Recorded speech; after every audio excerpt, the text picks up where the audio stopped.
दिव्यांग व्यक्तींना कृत्रिम हातपाय कॅलिपर्स यांच्या मोजमाप व तात्काळ वितरण on the spot SR trust Madhya Pradesh व अलिम्को मुंबई यांच्या माध्यमातून ज्या दिव्यांगांना हात नाहीये, ज्या दिव्यांगांना पाय नाहीये, अशा दिव्यांगाची तपासणी शिबिर चालू आहे।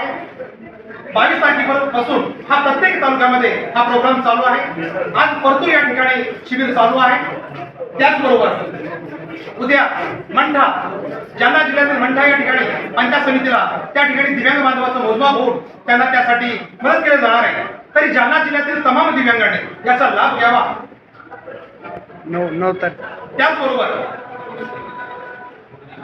जालना जिल्हा परिषद दिव्यांग विभागामार्फत काही दिव्यांगांना, गरजू आणि गरजवंत दिव्यांगांना घरकुल, झेरॉक्स मशीन, इलेक्ट्रिकल व्हीलचेअर या लाभाचं वाटप करण्यात येणार आहे।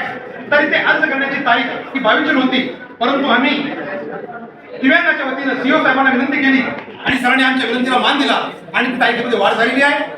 9 जुलै 2026 ही लास्ट तारीख आहे। तरी तमाम जालना जिल्ह्यातील ग्रामीण भागातील दिव्यांगांनी, गरजवंतांनी झेरॉक्स मशीन, इलेक्ट्रिकल सायकल, घरकुल, मिनीमिटाची गिरणी या अर्जाचं आपला जो अर्ज आहे हा पंचायत समितीमध्ये दाखल करावा आणि लाभ घ्यावा, असं एवढं मी सर्वांना आवाहन करतो। मी रवींद्र मोरे, प्राण दिव्यांग क्रांती आंदोलन संघटना, जालना जिल्हाध्यक्ष।